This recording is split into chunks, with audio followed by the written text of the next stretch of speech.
The Galactic Empire's expansion had become an unchallenged certainty. They moved from star system to star system, dismantling civilizations with mechanical precision. Entire worlds fell, not through prolonged conflict, but with the simplicity of inevitability. Their fleets, vast and incomprehensibly advanced, obliterated any resistance. Their armies, engineered for domination, executed imperial commands without flaw. For the Empire, every new conquest was routine, another species folded into their hierarchy, or eradicated for daring to resist. When humanity was discovered, it was treated with the same dismissive arrogance. A planet-bound species with fractured nations, primitive weaponry, and limited reach beyond its own solar system posed no real challenge. Earth was classified as a low-priority target, a minor acquisition for the Empire's inexorable march forward.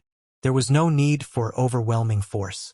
A fleet of modest size was deployed to deliver the Empire's demands, more than sufficient to subjugate what the Empire perceived as a disorganized and backward people. The fleet's arrival in Earth's orbit was unceremonious, their command as detached as always. The ultimatum was delivered across all human communication networks in a single, chilling broadcast. This is the Galactic Empire. Your species will submit to imperial rule immediately. Resistance will result in annihilation. Compliance ensures survival under imperial law. You have 24 Earth hours to respond. The broadcast sent shockwaves through Earth's governments, which scrambled to comprehend the scale of the threat. Initial reports confirmed the grim reality. The fleet was massive, far beyond anything humanity could match. Politicians debated the terms of surrender, weighing survival against subjugation. The military, on the other hand, warned that surrender was no guarantee of survival. History was littered with the ruins of civilizations the Empire had assimilated. In the absence of a unified decision, humanity hesitated, and the Empire misread this as submission. To drive the point home, they targeted a human colony on the moon. The strike was devastating. A single salvo from their ships turned the colony into dust. Millions were erased in an instant, and the Empire delivered a new message. Hesitation is defiance. Defiance is death. But instead of breaking humanity's resolve, the act of brutality united them. For the first time in decades, governments cast aside their differences and came together with a singular purpose: survival. The realization dawned quickly: humanity could not win through sheer force. Their weapons, no matter how advanced they seemed to them, were woefully inadequate against the Empire's technology. Their fleets were outnumbered and outclassed, and their defenses were nothing more than targets to imperial firepower. Yet, humanity had faced impossible odds before. It was in their nature to adapt, to fight smarter when they couldn't fight harder. In their darkest hour, they turned not to their weapons, but to their ingenuity. If the Empire believed humanity to be weak, then that assumption would become humanity's greatest weapon. The battle for Earth would not be fought on the Empire's terms. It would be fought on humanity's, no matter the cost. As the Galactic Empire loomed above, humanity's leaders knew conventional war was a death sentence. Their fleets were too small, their weapons too primitive, their defenses laughable against the sheer scale of the Empire's power. But defeat wasn't an option. The question wasn't if humanity would fight, but how. It was a historian who reframed the discussion. In a meeting filled with generals and scientists, debating strategies and technological upgrades that couldn't possibly match the Empire's might, she asked a simple question: when has humanity ever won by being stronger? The room fell silent. She continued, survival isn't about strength. It's about strategy, about using what they don't expect. We've been doing it for centuries. They might have fleets and firepower, but we have something they don't experience. Her words sparked a shift in thinking. Humanity's long and bloody history became their foundation for resistance. Examples poured in from every corner of human warfare. The guerrilla tactics that brought superpowers to their knees in Vietnam, the strategic deception of World War II's Operation Fortitude, even the psychological brinkmanship of the Cold War. Humanity had fought and won against overwhelming odds before, not by overpowering their enemies, but by outsmarting them. The first step was understanding the Empire itself. Humanity's intelligence networks, primitive by comparison, began dissecting every scrap of data available. Patterns emerged. The Empire operated with terrifying efficiency but lacked flexibility. Their reliance on superior technology made them predictable. Every battle they fought was the same, a crushing, overwhelming show of power designed to force submission. But this predictability was a weakness. They didn't know how to adapt to an enemy who wouldn't fight on their terms. Armed with this knowledge, humanity devised a strategy rooted in misdirection, asymmetry, and psychological warfare. They couldn't win a head-on confrontation, so they wouldn't even try. Instead, they would create chaos, exploiting the Empire's arrogance and forcing them to react to an unpredictable enemy. One of the first moves was a coordinated misinformation campaign. Engineers and hackers worked to broadcast false intelligence across low-priority Imperial communication channels. The messages hinted at advanced human technologies, planetary defense shields, cloaking devices, and experimental weaponry capable of destabilizing Imperial ships. It wasn't the strength of the lie that mattered. It was the seeds of doubt it planted. Next came the traps. Earth's orbit was littered with decades of debris, remnants of old satellites and failed missions.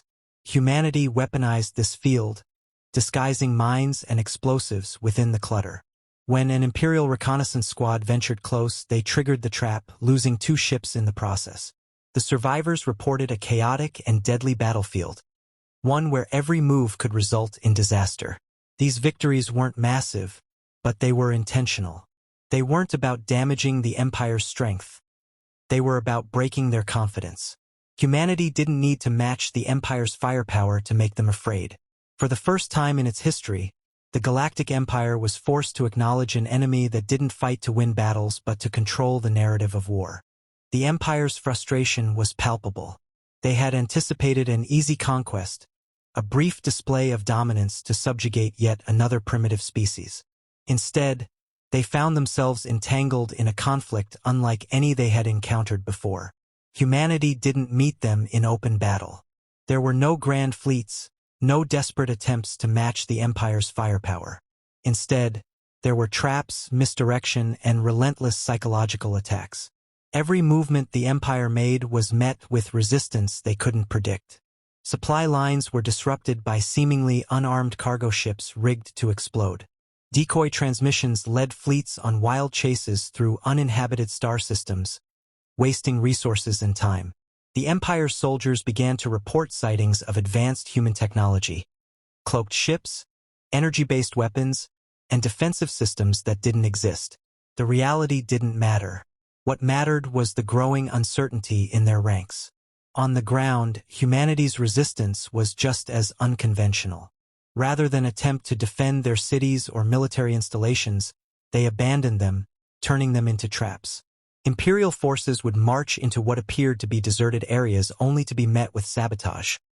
Collapsing structures, improvised explosives, and chemical agents that left their equipment malfunctioning. The losses were minimal by Imperial standards, but the psychological toll was undeniable. The Empire's commanders found themselves questioning their own decisions. Every assault required meticulous planning, every move doubted. Was that a genuine target or another decoy? Was the enemy fleet on their scanners real or another mirage? The Empire, so accustomed to swift and decisive victories, was being forced into a drawn-out conflict, something it was ill-prepared to handle. Humanity didn't merely resist. They studied their enemy relentlessly. Patterns emerged in the Empire's tactics, and these were exploited mercilessly. The Empire relied on centralized command, with fleets operating under rigid hierarchies. Humanity responded by targeting their communication systems. Using rudimentary but ingenious methods, they disrupted Imperial channels, sowing confusion. Orders were delayed, misinterpreted, or outright lost. This disruption culminated in a pivotal moment when a smaller Imperial fleet attempted to regroup near Earth's orbit. Unbeknownst to them, humanity had intercepted their plans and orchestrated an ambush. It wasn't a fleet of warships that attacked, but a barrage of repurposed satellites and disguised civilian spacecraft, each armed with improvised explosives. The ambush crippled the fleet, forcing the survivors to retreat in disarray. The victory sent shockwaves through the empire. For the first time in centuries, an imperial force had been humiliated by an enemy considered vastly inferior. Rumors spread among their ranks, growing with each retelling. The humans, it was said, had weapons capable of bypassing imperial defenses. They were unpredictable, resourceful, and, most disturbingly, fearless. Humanity didn't let up. Every minor victory was amplified. Every setback for the empire turned into propaganda. The empire's soldiers began to fear what they didn't understand. For the first time in its history, the Galactic Empire wasn't just fighting a war. It was losing control of the narrative. And in war, perception could be just as powerful as reality. The cracks in the empire's confidence grew deeper with each passing day. What began as a routine conquest had spiraled into a conflict that defied every principle the empire relied on. They weren't just fighting humans, they were fighting the unexpected. The empire's leaders, accustomed to enemies crumbling under their might, were now grappling with something they had never encountered: fear. The humans had turned the war into a battle of attrition, one the empire was ill-suited for. Supplies stretched thin as logistical chains were targeted. Every hyperspace lane to Earth became a potential ambush zone. Convoys disappeared, not because of human fleets, but because of sabotage and misdirection. Ships arrived to find refueling stations destroyed or booby-trapped, forcing them to retreat to safer territories. The mighty war machine of the empire began to slow, each cog grinding under the weight of uncertainty. What truly unnerved the empire wasn't just the humans' tactics. It was their audacity. Humanity wasn't merely defending its homeworld. It was taking the fight to the empire. Strikes were launched deep into imperial-controlled space. Small, agile teams infiltrated outposts and sabotaged critical infrastructure. On one occasion, a human task force managed to disable an orbital shipyard, crippling the production of imperial warships for weeks. The psychological warfare escalated further. Humanity began broadcasting intercepted imperial messages back to their fleet, laced with disinformation that amplified their paranoia. They hacked into imperial networks to display unsettling propaganda. Images of imperial ships being destroyed, footage of human ingenuity at work, and bold messages. You cannot conquer what you do not understand. The empire's soldiers, bred for unwavering loyalty, found themselves questioning their mission. Then came humanity's boldest move yet.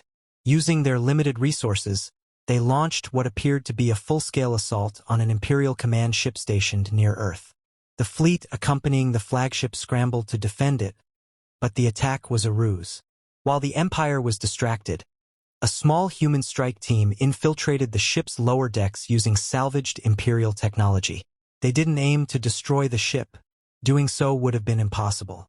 Instead, they planted a series of devices that disabled its primary systems, rendering it a lifeless hulk in orbit. The sight of their flagship adrift, powerless and vulnerable, sent a chilling message to the empire. Humanity could strike at the heart of their strength. The attack wasn't just a tactical victory, it was a statement. The empire's soldiers began to whisper of humanity as an enemy unlike any other, an adversary that fought not with brute strength but with intellect and relentless determination. This final act forced the empire to pause its assault. For the first time, they withdrew their forces to regroup and reconsider. Earth remained defiant, its people battered but unbroken. The empire's once unstoppable advance had been brought to a halt, not by superior firepower, but by a species that refused to surrender. Humanity had proven that survival was not a matter of strength but of will, ingenuity, and the unyielding belief that even the greatest of empires could be humbled.